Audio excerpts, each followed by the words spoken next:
noite, o Rogador do lado de trás está no centro da nossa conversa, quando isso acontece na casa. O pessoal enganado, tudo que acontece no mundo, não só aquilo que houve entre as quatro paredes do comum de troca. O Tailândia Nacional, como vai alcançar a mais do brasileiro que está está ligado que escreve sobre política, sobre economia, sobre cultura e sobre os conflitos da nossa sociedade.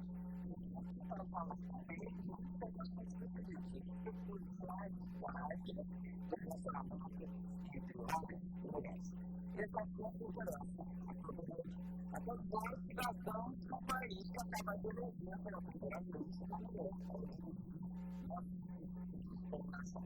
Vou conversar com o Calegari, com o Comitê Cultural de Madrid, com o Estúdio, Paulo Calegari, e estamos aqui também. A jornalista Paula Berto, apresentadora do programa Leitura da Rádio Cultural de São Paulo, colunista de cultura do São Paulo, e ele é lembrou do Instituto de Convivência do Grupo da Época Mundial.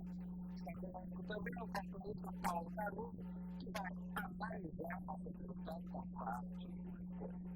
Portanto, no final do conteúdo, agora, por falar com uma mulher presidência do Brasil, eu preciso falar que isso vai mostrar mais difícil. Você, o canalista, estudioso do nosso departamento, acompanha essa pesquisa, não apresentou a muito do fato. Será que depois vai mudar o Brasil pela presença política humana? Eu acho que na verdade,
mais problemas ao mesmo tempo. Quantas mulheres do país sofrem inclusive internada,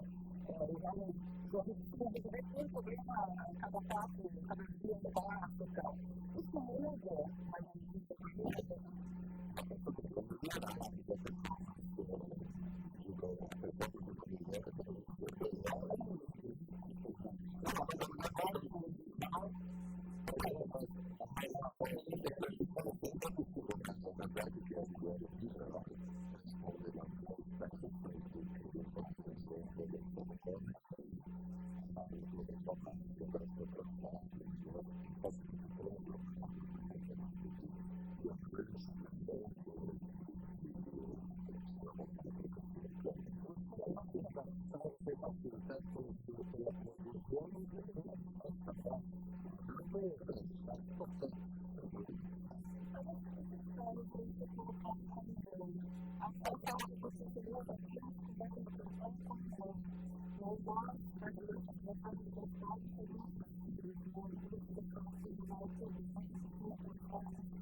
De volta para o segundo bloco do Roda Viva com o psicanalista Contardo Caligares, psicanalista e escritor. Ô Contardo, milhares de pessoas têm diários íntimos em público, você disse. São suas palavras, são uma referência ao Facebook, ao Twitter e outras formas da chamada comunicação digital contemporânea. Como é que chama? Você que faz parte, eu não sei, que sou ignorante nisso, são... Redes sociais. Redes sociais.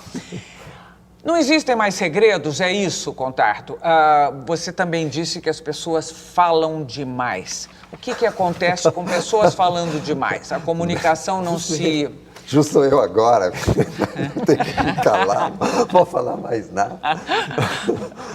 Não, tudo bem, escuta, sim, não é porque as pessoas escrevem, ou parte sobretudo nas redes sociais, as pessoas dizem muitas coisas e é uma maneira de construir, quer seja por uma narrativa, quer seja com uma série de imagens, de construir a imagem que você quer mostrar ao mundo, aos outros, né?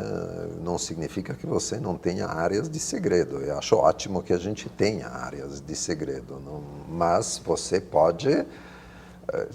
Não tem muita diferença. A diferença é que, você vai no Facebook, altera, até lá era, sei lá, namorando, troca para, sei lá, solteiro, ou então... Num relacionamento sério. Claro, vai procurando, a luz piscando, aí, anunciando. Isso acontecia no palavreado, agora acontece lá, é constitutivo de uma certa identidade, você coloca fotografias, grupos de amigos e companhia. Você participa de algum? Não, do Facebook não tenho tempo. Twitter, o Facebook é uma atividade, não, mas tem um Twitter, sim. Tem um Twitter. Tem um Twitter Com recente. quantos seguidores? 9 mil e alguma coisa. Contardo, você disse que as pessoas falam muito, mas no caso das pessoas que você analisa, elas não têm de te falar tudo? Falar tudo é uma utopia. Não falam? Não falam porque não queiram, mas porque falar tudo é totalmente impossível e por sorte. As pessoas falam pelo silêncio também. Os silêncios podem ser perfeitamente E por que eloquentes, não mas... falam tudo? Por que as pessoas não falam? Porque tem muitas coisas que a gente não sabe que sabe, tem muitas coisas que a gente se esconde a si mesmo e talvez tenha coisas que é bom se esconder a si mesmos. Nem sempre falar é a receita de nenhum tipo de Você às vezes acha que você felicidade. fala muito para um psicanalista? Nesse caso, a minha sim, imagem mas de no meu psicanalista é consultório, uma não. pessoa mais reservada. É a minha imagem. Uma pessoa mais reservada, que eu sei pouca coisa, e você eu sei muita coisa. Sim, E você não é um eu psicanalista falo muito exposto? bastante de mim. De Eu você acho bastante. que não, porque, sabe... Não, então... 60, a metade provavelmente dos sonhos, na interpretação dos sonhos de Freud, são sonhos dele, né? Então, Freud construiu a psicanálise a partir da sua própria autoanálise, como se diz, entre aspas, com William Fliss, que não era nada de autoanalítico. Em vários momentos cruciais da construção das ideias de Freud foram produzidos pelos próprios insights. Não estava nos jornais, né? Não estava assim, né? Mas Freud ele está emitindo opiniões. Porque não podia. Ele tinha uma tarefa, ele em particular, se dava uma tarefa crucial, que era constituir a psicanálise como uma disciplina respeitada, né? Se tivessem lhe oferecido a possibilidade de escrever uma coluna semanal na Folha de São Paulo, teria aceito direto, em alemão, eventualmente. Agora, Contardo, a questão é a prática em consultório, a prática do psicanalista, do psicólogo, do analista, mudou com as redes sociais, com o fato das pessoas estarem falando mais. Eu gosto muito do Twitter e vira e mexe, eu recebo assim... perguntas pessoais, pedidos de recomendação. E você, então, eu sou uma jornalista, tenho um programa de literatura e posso eventualmente recomendar um bom livro, um bom filme, enfim. Mas me surpreende esse tipo de coisa. Quer dizer, eu fico pensando que realmente as redes cumprem hoje um papel mesmo de exposição necessária de que você tem num consultório com o seu analista, de falar por você, de colocar suas angústias. Mudou alguma coisa na prática? Eu acho que para muitas pessoas que estão nas redes sociais ou mesmo nos microblogs e mesmo para as pessoas que têm um blog clássico, que escrevem, postam a cada dia as suas reflexões, a história do dia, ou seja o que for, eu acho que isso foi primeiro, é extremamente salutar, porque para muitas pessoas, a gente está aqui, somos todas pessoas relativamente, imagino, espero, bem relacionadas com amigos, amores que vão, que vêm, mas enfim, bom. Mas para muitas pessoas as redes sociais são verdadeiramente uma maneira de quebrar uma solidão tenebrosa, enfim. Não... Mas Qual é o efeito de se romancear a própria vida? Né? E tu estava falando antes de começar o programa, que tu gosta daqueles blogs, do Twitter que fala, eu acordei, tá chovendo, é um saco, né? E também tu era fã do blog da Bruna Surfistinha, né? Como é que é isso? Certo. Aí você fala, está rindo, aí está rindo. Como é que era? Não, eu achava um blog ótimo, mas achava também, foi do blog da Clara Haverbo, que os primeiros blogs eram um blog literário, seja qual for o tema, eu achava aquilo ótimo. Eu achava ótimo pela razão seguinte, que eu acho que uma das grandes funções terapêuticas de uma análise, independentemente de tudo o que nela possa acontecer, é que as pessoas se narram. Não necessariamente de uma maneira contínua, tipo, nasci tal dia, ou então, não, seriam os meus avós nasceram, sei lá o quê, mas elas acabam se narrando. E eu acho que narrar a própria vida é absolutamente crucial para torná-la não só interessante, mas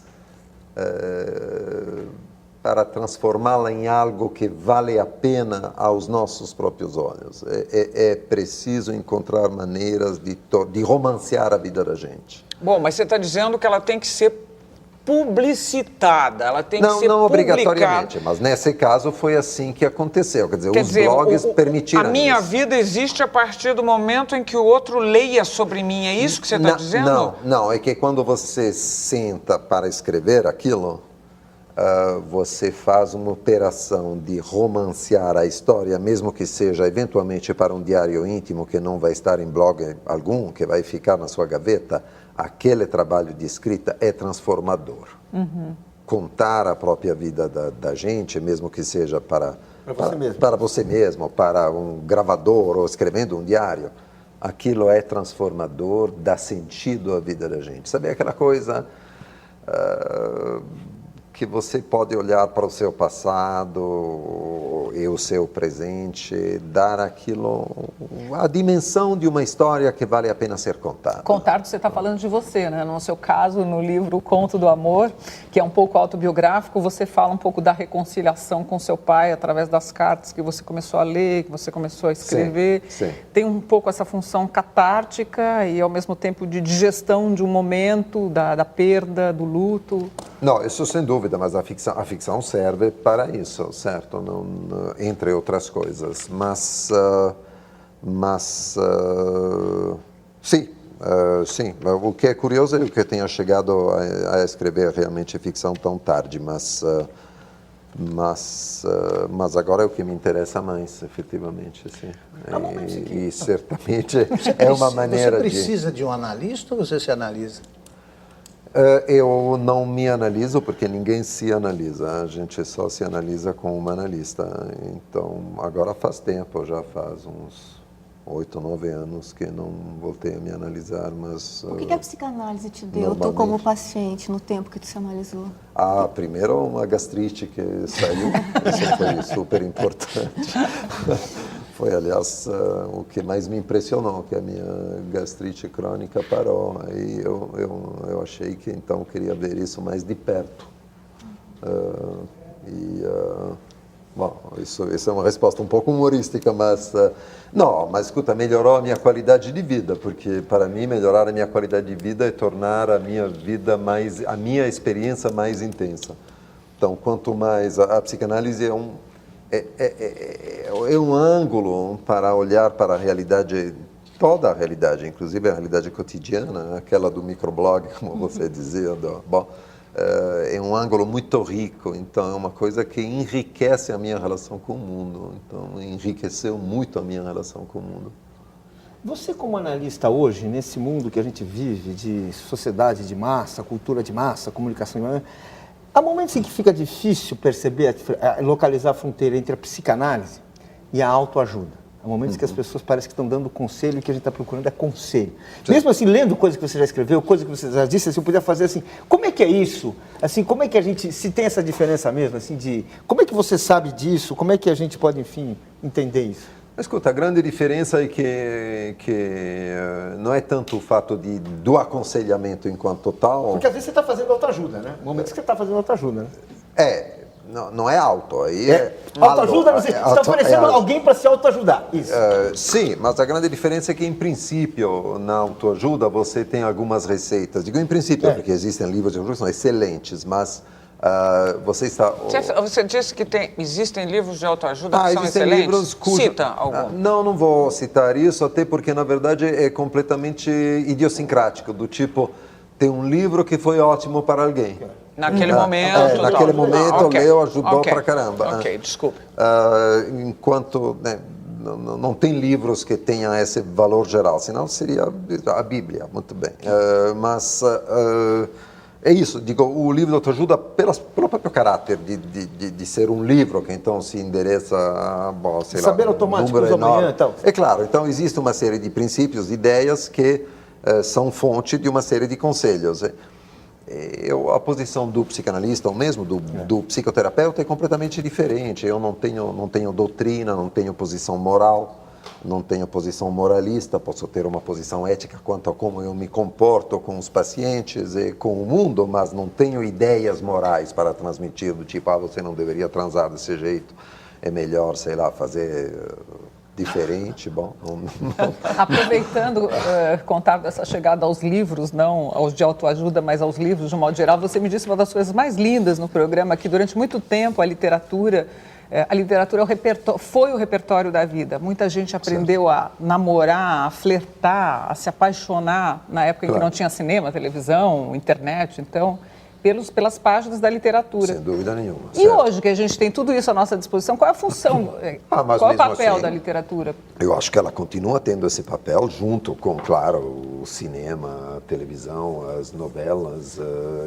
Eu acho que se integra no grande repertório das ficções, sem as quais os homens modernos não saberiam como viver, porque nós não temos mais justamente um sistema normativo das condutas. Eu aprendo aquilo lendo a história quer seja me identificando, quer seja ao contrário, achando, não, eu não quero ser Madame Bovary, esse negócio não acaba bem, é melhor escolher, não sei, Ana Karenina também não é essa grande coisa. Não, a história é legal, mas eu quero ser um pouco diferente. Pegando esse gancho contado, o Laerte, né, grande cartunista, está causando furor ao se vestir de mulher, ele diz que não é uma questão sexual, é uma questão de gênero, né? Tu escreveu O Homem da Tarja Preta, pensando sobre o lugar do homem hoje, né? Eu queria saber como é que tu está acompanhando essa história do Laerte e o que os homens querem, né? Não quero. O que eu posso dizer sobre isso? Eu acho que são duas. As pessoas confundem enormemente isso até nas entrevistas, questões de gênero com questões sexuais, né? É possível ter problemas de gênero junto com fantasias sexuais. Acho que o caso da personagem da minha peça era mais por esse lado. Ele fantasiava em ser mulher porque estava a fim de ser possuído por machões, o que não impedia, por outro lado, que fosse casado com filhos e companhia. O caso, pelo menos assim como ele apresenta o caso do Laerte, parece mesmo ser um prazer de gênero.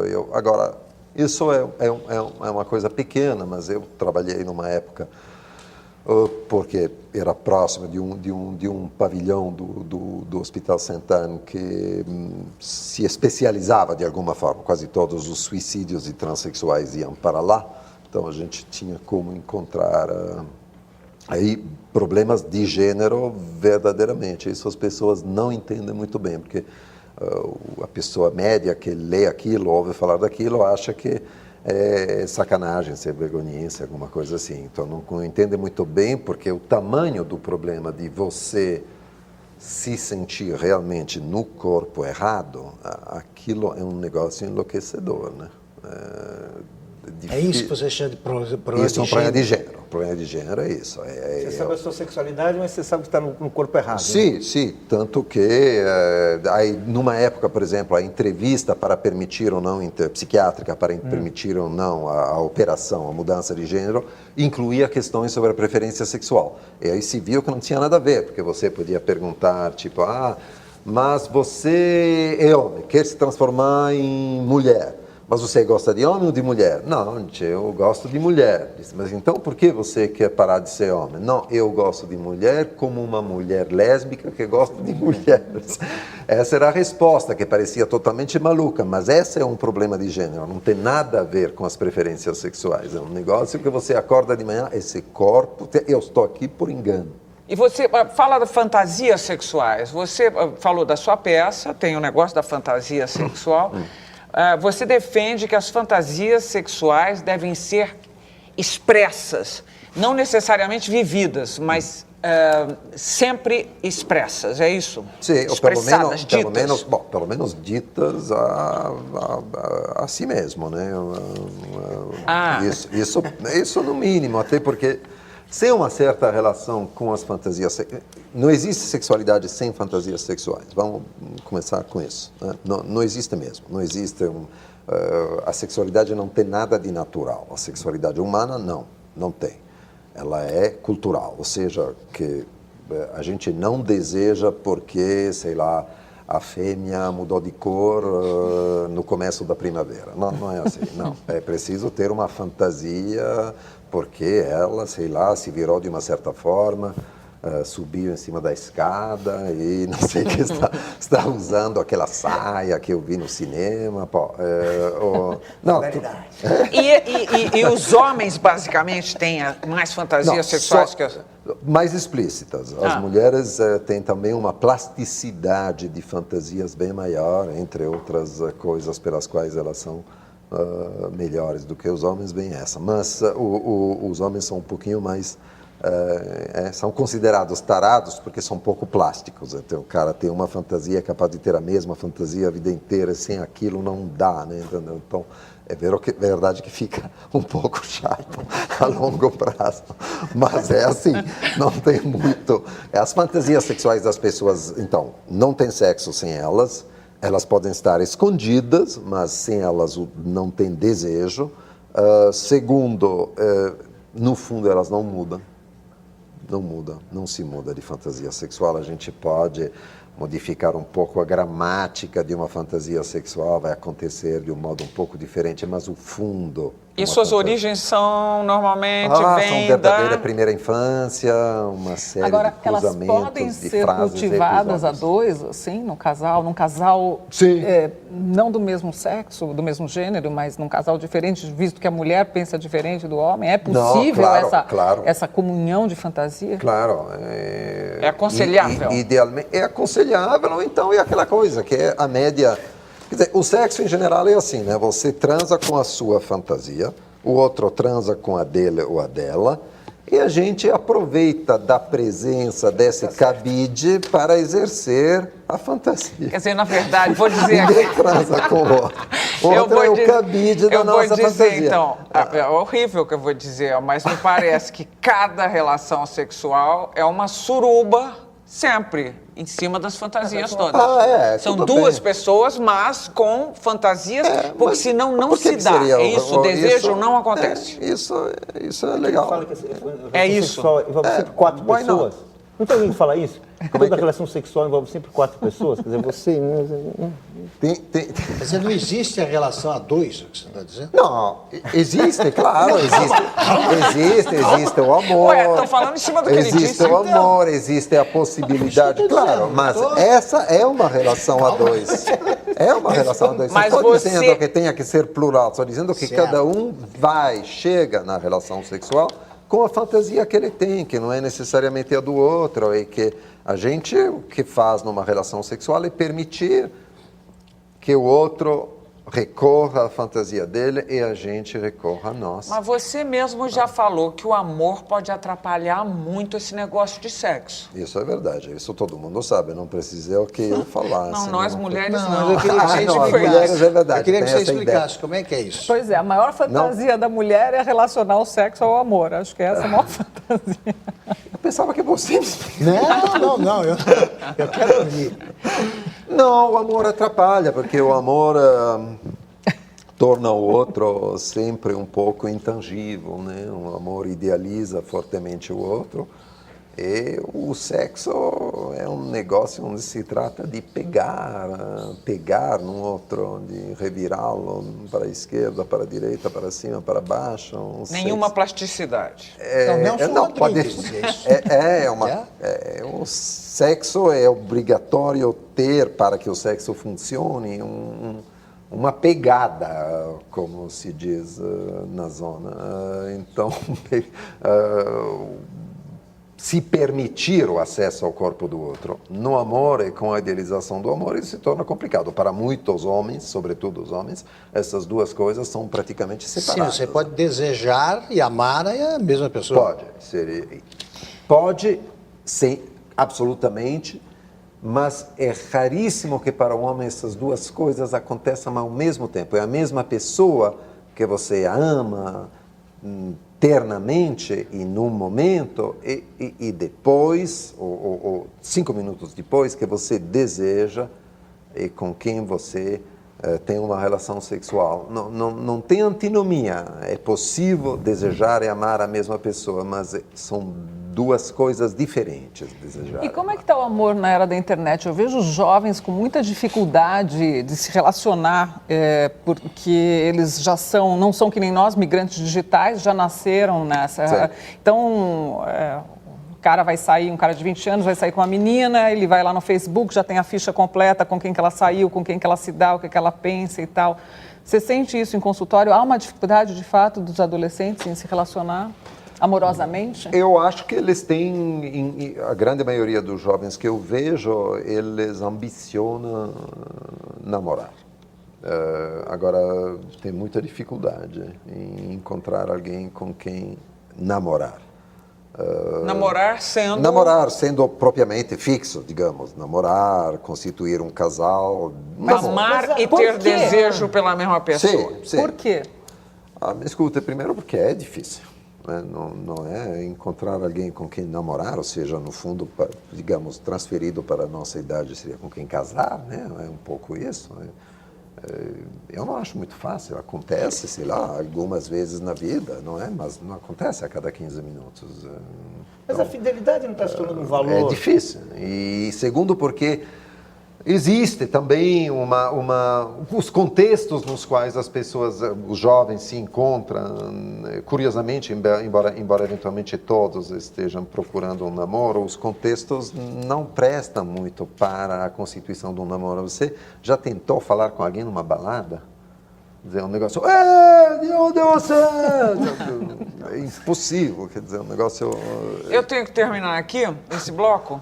Deixa eu só falar uma coisa. Para terminar, então, e já que estamos nessa praia definitivamente da psicanálise, e a psicanálise começa lá atrás, tudo leva... Não é? Pai, mãe lá atrás.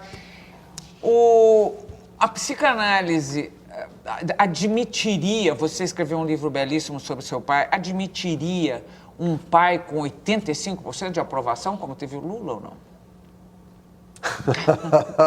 Um pai com 85%? Não, porque eu estou imaginando a figura do Lula como um grande pai, não é isso? Aí precisaria ser extremamente otimistas, porque eu acho que uma das coisas que a gente pode esperar de uma psicanálise, da psicanálise de alguém, é que alguém consiga ter uma relação pacificada com os seus pais ou com a lembrança dos seus pais, caso eles não existam mais. Ou seja, que seja possível amar seus pais sem toda a ambivalência que se produziu ao longo da infância e da adolescência. Ou seja, vê-los pelo que eles foram e vê-los com carinho. Então, se 85% significa isso, tudo bem. Então, os brasileiros estão analisados. Estamos terminando mais um bloco com o psicanalista Contardo Caligares no centro da nossa roda viva de hoje. Voltamos em seguida. Até já.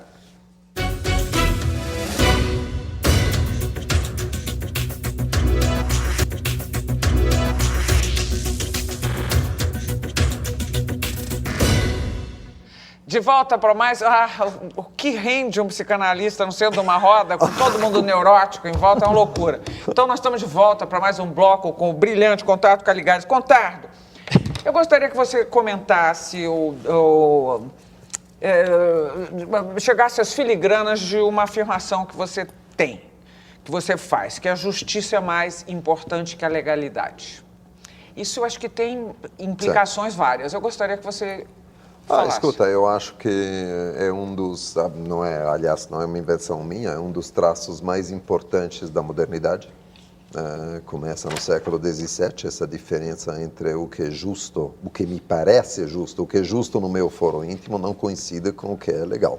Existem leis injustas, existem leis que eu posso achar injustas, e, no fundo, o que o meu foro íntimo me diz é mesmo, e deveria ser moralmente mais importante do que o que diz a lei. Tanto que, sei lá, um grande psicólogo que é Kohlberg, que fez o único psicólogo construtivista que verdadeiramente trabalhou sobre o pensamento moral, para ele, enfim, a moralidade de quem age por conformidade às leis é uma moralidade de troglodita ou de criança. O pensamento moral começa quando você acredita no seu Isso não daria à pessoa o direito de desrespeitar a lei, quer dizer, por fatores subjetivos? Dá um exemplo bem banal. Estou numa estrada qualquer, o limite de velocidade é de 100 km. Eu estou vendo que a estrada está livre, que o carro pode atingir uma velocidade maior e tal, e eu não respeito a lei, eu posso causar um acidente. Pode. Como é que faz isso? Como é que a gente equilibra isso? Você vai tomar uma decisão, efetivamente o que vai acontecer, vai tomar uma decisão a partir de uma série de considerações que envolvem a lei e o foro íntimo. Agora, não é um bom exemplo, porque essa regra... Não, é horrível. Não, mas porque essa regra... Então, eu vou dar outro exemplo. Tudo bem. Tem gente que acha que não deve usar. Eu estou ficando no trânsito, que é um exemplo para todo mundo, não estou querendo entrar em fatores subjetivos. Tem gente que acha que não precisa usar cinto de segurança. Eu não vou entrar no juízo de valor. E aí? Pode ou não pode? Bom, mas nós estamos falando de justiça e legalidade. Justiça e legalidade. É justo? O problema é que você deve envolver... O Milor Fernandes acha, por exemplo, que é uma violência contra você usar. Pois bem, ele acha injusto. Só que é legal. Augusto, mas isso eu estou dando um exemplo de justiça legal. Mas o período pré-revolução francesa, onde você tinha todas aquelas leis do absolutismo, Paulo, e você gente, vamos devolver ao Contardo. Então, eu devolvo fazendo uma pergunta então mais clara. Não usei um bom exemplo, vou usar outro. Se eu acho que é justo ocupar uma fazenda, caso do MST, tá? A lei proíbe porque preserva o direito de propriedade. A invasão é correta ou não? Isso eu não tenho como responder. Mas é justiça. Quer dizer, é perfeitamente imaginável. Talvez seja o caso mais presente de justiça e legalidade do Brasil. Esse é um bom exemplo. Teria que ser, como é que posso dizer? Teria que ser articulado de uma maneira mais detalhada para que eu pudesse, não digo responder, mas me identificar o suficiente para pensar qual seria a minha resposta moral, que talvez não seja a mesma da Eliane, ou da Mona, ou da Gabi, ou do Paulo e companhia. Mas para poder pensar, sabe, é aquela coisa, para tomar um outro exemplo, que, por exemplo, um exemplo do próprio Kohlberg, um dos dilemas morais. Ele acha que a moralidade é expressada só por dilemas. Não existem princípios, existem dilemas, como esse que você acaba de apresentar. Poderia ser um dos dilemas que ele apresentava para ver como as pessoas pensavam moralmente. Então, tomamos, por exemplo, essa famosa coisa a minha mulher está muito doente, precisa de um remédio, esse remédio custa 4.000, eu só tenho 2.000. Vou no farmacêutico, digo, meu, é assim, eu tentei pegar o dinheiro emprestado, ninguém me deu, você me vende por 2.000? Não vou te vender, porque afinal eu tenho que ganhar a minha vida. Então eu assalto o farmacêutico. O dilema é mais complexo ainda. Bom, e aí a gente começa a pensar. E você pode responder, não é possível, a sociedade se torna impraticável se qualquer um que não tem dinheiro assalta. Por outro lado, tem páginas e páginas dos caminhos pelos quais o pensamento moral das crianças, às quais esse dilema é apresentado, se engatinha, digamos assim, algumas perguntas, algumas respostas são interessantíssimas. Tem um menino famoso, ficou famoso por essa resposta, de 7, 8 anos, que disse, não, ele não deve assaltar o farmacêutico, até porque se a mulher morrer, ele vai achar outra melhor e mais saudável, né? Então, é um tipo de pensamento moral. Mas, de qualquer jeito, eu acho que nós só podemos ser morais quando a nossa decisão envolve não o respeito de um princípio, seja ele qual for, mas nosso foro íntimo. Nosso foro íntimo pode até nos levar a respeitar um princípio. Eu sou contra a descriminalização do aborto, tudo bem, posso dizer isso. Para mim não é moral dizer eu sou contra a descriminalização porque o aborto está proibido segundo a igreja. Isso não é moral. Isso não é pensamento moral, é pensamento moral de nível ínfimo. Eu posso, no meu foro íntimo, pensar sobre isso e decidir que sou contra a discriminação. Isso posso. Aí é um pensamento moral. Mas se é por adesão a um princípio, a uma lei, a uma norma, moralmente eu sou um nanico. Eu queria perguntar uma coisa que tem a ver com, talvez com dilema moral, com uma coisa que é o seguinte. Você é uma das primeiras pessoas que questiona muito uma ideia que os brasileiros adoram cultivar a respeito deles próprios, que é a miscigenação. Que os brasileiros adoram falar assim, nós somos uma sociedade que não há preconceito, uma sociedade onde brancos e negros convivem pacificamente, onde não há racismo, porque eu sou uma sociedade miscigenada. E você deu uma explicação muito bem do tipo de miscigenação que ocorreu no Brasil, que não é uma miscigenação naquele sentido de dois povos que se misturam, que se conhecem, não, foi uma miscigenação de extermínio. Eu queria que você explicasse isso, que eu achei uma ideia muito importante, que isso vai formar muito o tipo de sociedade que a gente tem, o tipo de relação que a gente vai ter, que existe no Brasil entre brancos, negros, índios. Eu queria que você falasse um pouco disso, que eu achei uma coisa chocante, antiga, que você falou, mas importante, muito importante. Sim.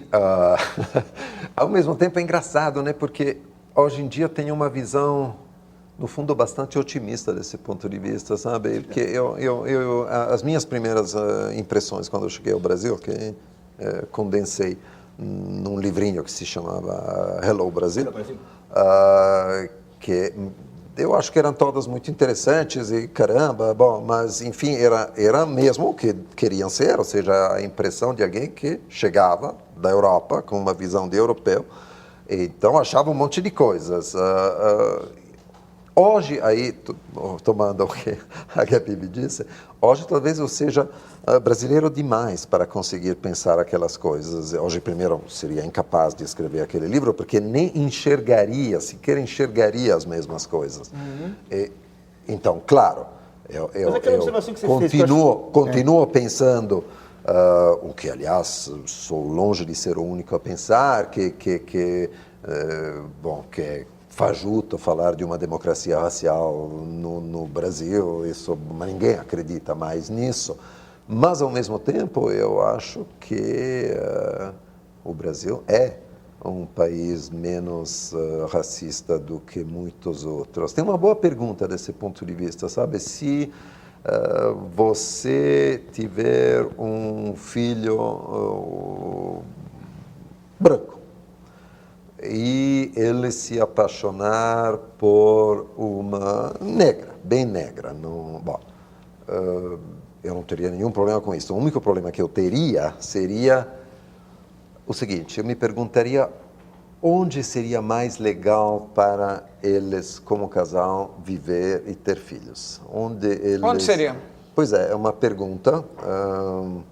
Eu acho que eles poderiam viver em alguns lugares dos Estados Unidos, mas certamente não em todos.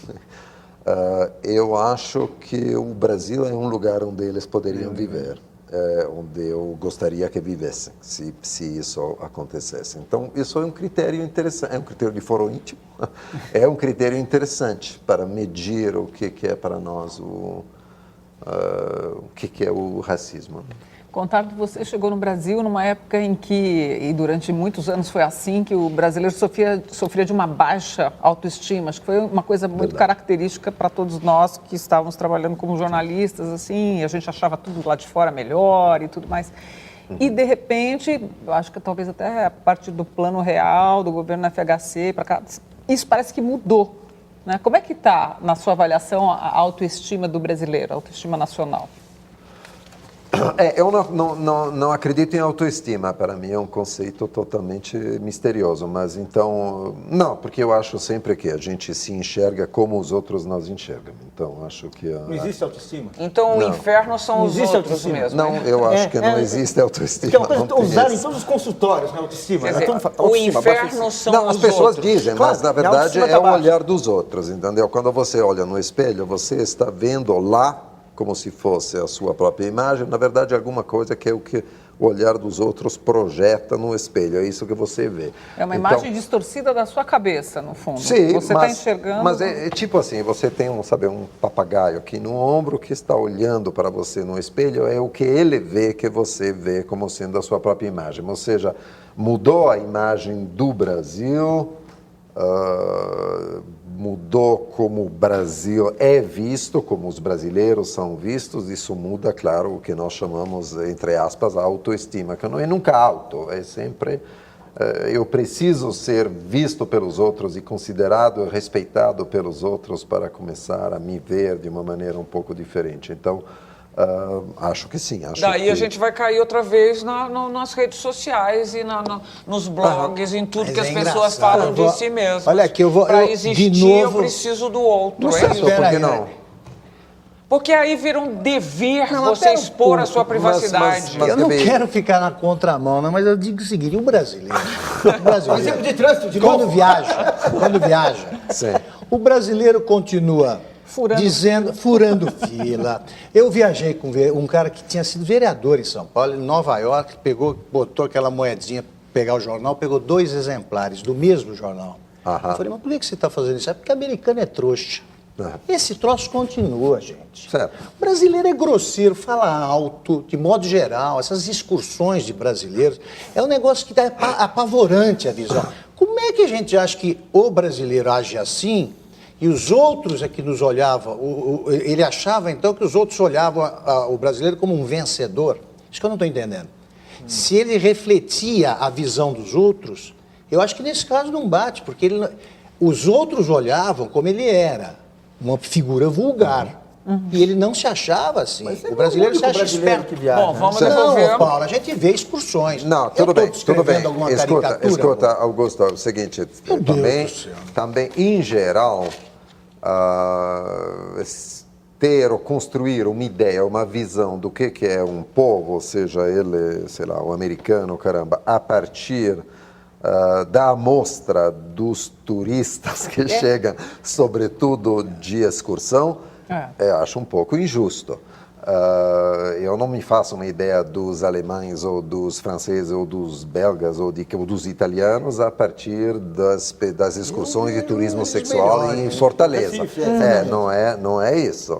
A Itália é outra coisa, a França é outra coisa, os Estados Unidos são outra coisa do que o cara de bermuda xadrez no meio de Piazza San Marco perguntando onde é que está o Coliseu.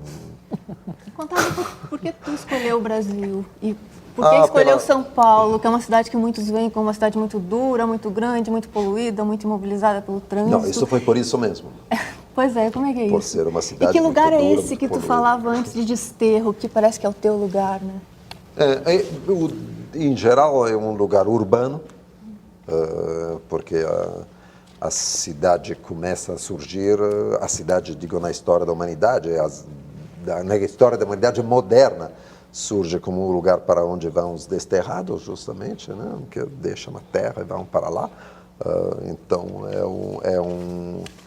é um lugar onde a gente vai com relativamente poucas malas e é um lugar onde a gente existe sempre em relação ao olhar dos outros, onde a gente não é definido pelo pedaço de terra que tem, pelo tipo de vegetais que cultiva, mas pelo que consegue mostrar do que ele sabe fazer. Então, nesse sentido, é um lugar moderno por definição.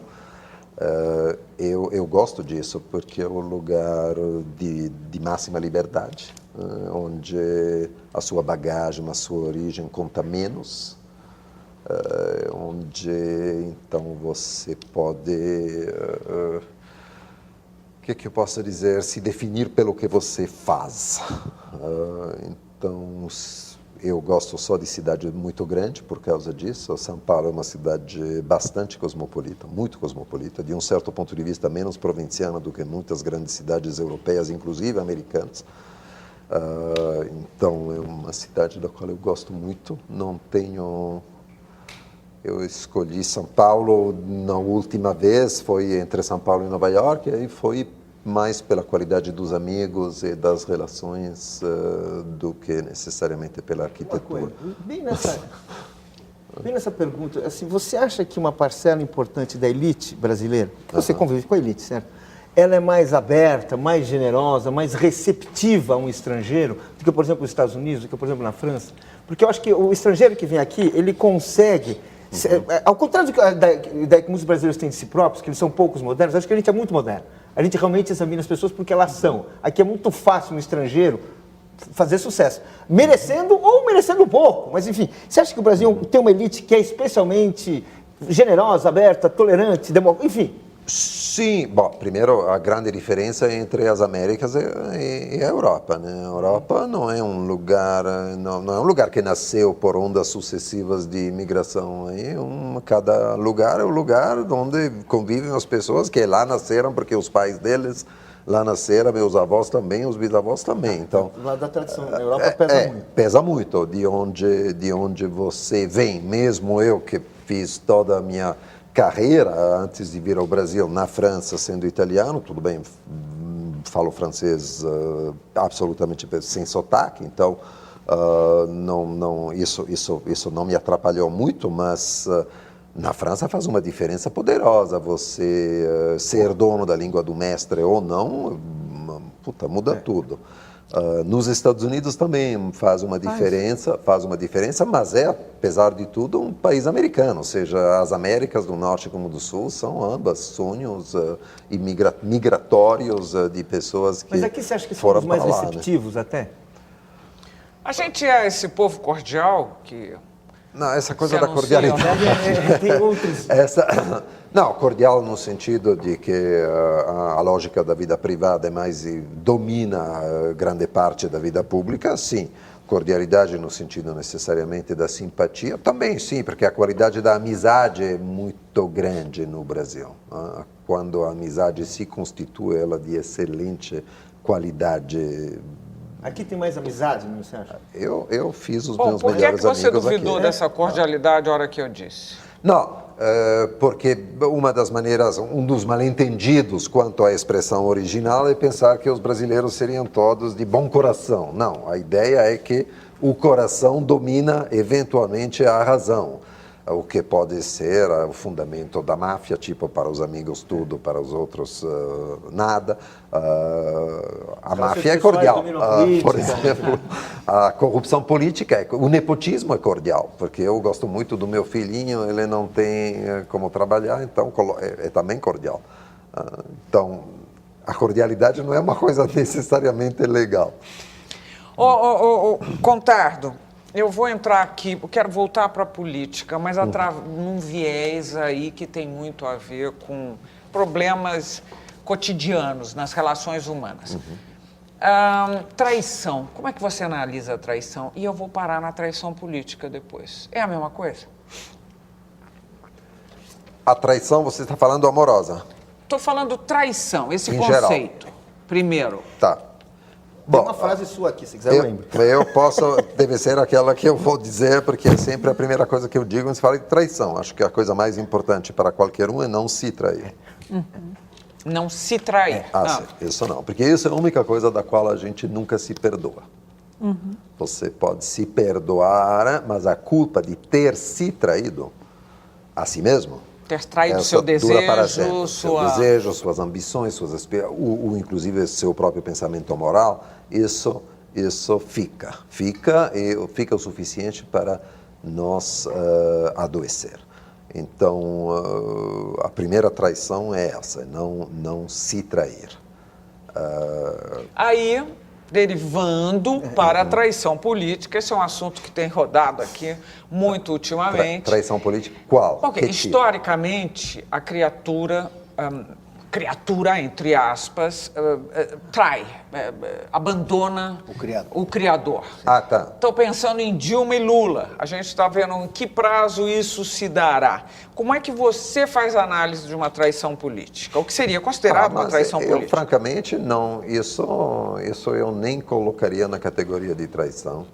Eu acho normal que a gente cresça, se quer projetar esse tipo de relação de tutela nos moldes do que é a relação de um filho ou de uma filha com um pai ou apadrinhador que seja. Bom, o destino normal disso é que quem foi apadrinhado cresça e a um dado momento se torne independente e autônomo. Isso é a regra, o que acontece com os nossos filhos. Somos sempre...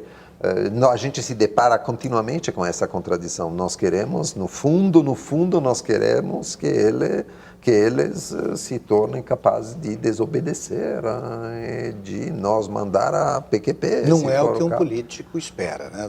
Não, mas ao mesmo afilhado. tempo ele pode esperar que ela se torne ou se revele à altura do lugar que ela, coisa que eu espero também. Eu acho que não, o que espero que isso não se dê a facadas, quer dizer, porque quando isso é patológico, efetivamente existe o parricídio, né, marteladas ou pior. Mas eu espero que não. Agora, traição no sentido que eu disse, para mim é muito mais presente naquelas coisas que aconteceram durante a campanha, aquelas coisas de ter que engolir aquele sapo de eu sou contra o aborto, por exemplo.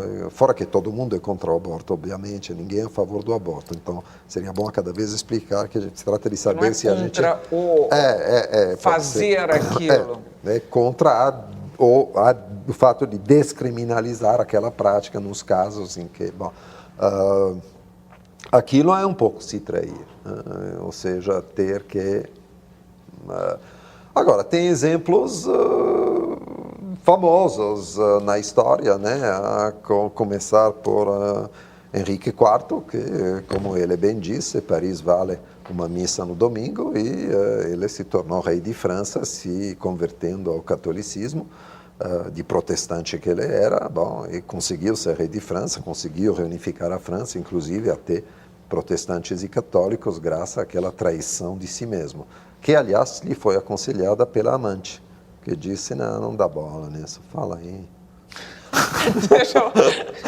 Eu vou ter que terminar aqui, nós estamos terminando o terceiro bloco do Roda Viva com o psicanalista Contato Caligari. Voltamos em seguida.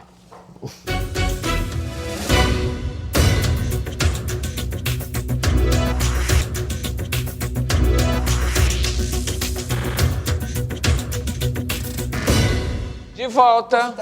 Paulinho, estou voltando. Tá voltando. Para o último bloco do Roda Viva com o psicanalista Contardo Caligares. Contardo, nesse bloco a gente faz um balanço da entrevista. Augusto Nunes, gostou da conversa? Ficou alguma dúvida? Gostei muito. Eu queria só satisfazer uma curiosidade final. Todo mundo deve fazer análise, e eu pergunto se você já recusou alguém que quisesse fazer análise dizendo que não precisa. Daqui a pouco. Você diz no seu tempo. Uhum. Paulinho Moreira Leite. Gostei da conversa, achei muito boa, esclareceu, não fugiu de pergunta, foi muito bom. Enfim, vamos em frente aí. Eliane Brum. Eu achei ótima conversa, acho que o Contardo lê muito bem a realidade, só queria fazer mais 1 milhão de perguntas. Pois é, precisamos trazê-lo de volta.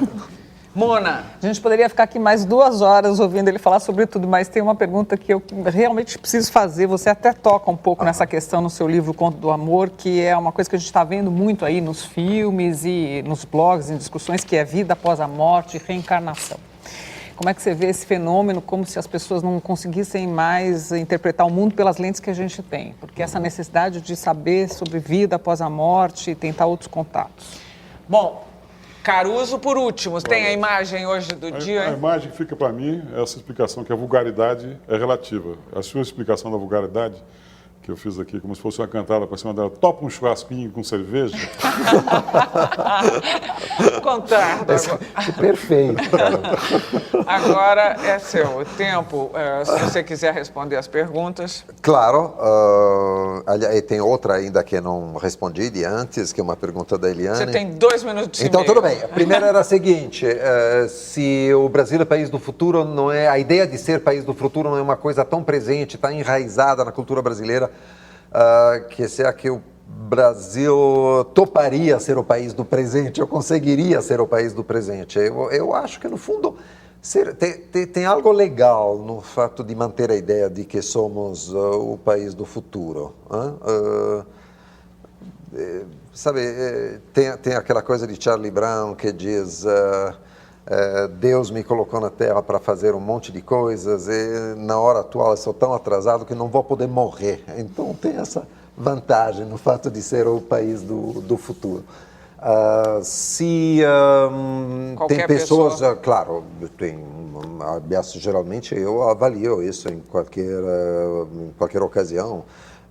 Tem uma série de situações em que é óbvio que a pessoa precisa só de um aconselhamento absolutamente específico ou precisa sair de férias. Enfim, bom, isso qualquer analista passa por entrevistas preliminares para se dar conta disso. Mas não por uma ideia moral. Que... Você nunca recusou ninguém por um conceito moral. Não, isso sim, outra coisa. Até porque tem pessoas para quem eu não poderia servir de analista, porque elas podem me suscitar um ódio, por exemplo. Isso é relativamente... eu não conseguiria, sei lá, ser um torturador. Eu não me disporia. Também eu sou muito velho para aquilo. Ao invés de um colega mais jovem. Né? A vida após a morte. A vida após a morte. Não, a questão é que eu sou, desse ponto de vista, sou realmente agnóstico, o que me torna, ao mesmo tempo, totalmente tolerante, no melhor sentido, digo, curioso, de qualquer coisa que, por exemplo, um grande número de pessoas que eu vejo como psicanalista e que tem crenças de todo tipo, às vezes até crenças absolutamente idiosincráticas, que quer dizer, sabe, próprias, individuais, que fazem parte de uma religião, mas com algumas mudanças. Mas não há uma maior procura hoje para você ver esses filmes, Nosso Lar, Chico Xavier, essa coisa? Tudo bem, é porque tem essa especificidade absolutamente brasileira, né, que é a importância do espiritismo, em particular, né, como da religião espírita, quero dizer, que é quase só brasileira, com a importância que ela tem aqui. Mas a relevância da vida após a morte, acho que, ou a crença na possibilidade da vida após a morte, acho que ela está mundo afora. Agora, eu adoraria que isso fosse possível. Adoraria, porque não tenho nenhum... É engraçado, não tenho nenhum medo dos espíritos. Aliás, se tiver um espírito aqui, por favor, que se manifeste, porque eu adoraria conversar com quase todos os meus mortos, como se diz. Então, uma vez eu tinha uma colaboradora doméstica nos Estados Unidos, que era russa, e que ela via os espíritos, e de vez em quando ela me dizia que o meu pai estava na biblioteca. E eu corria para lá, porque, vai saber, é tudo o que eu queria na vida. Muito obrigado pela entrevista. Eliane, obrigada. Obrigada, Mona, aos dois. Obrigada, Paulo. Obrigado. Até o próximo encontro, até as próximas perguntas todas. E nós voltamos na semana que vem. Até lá.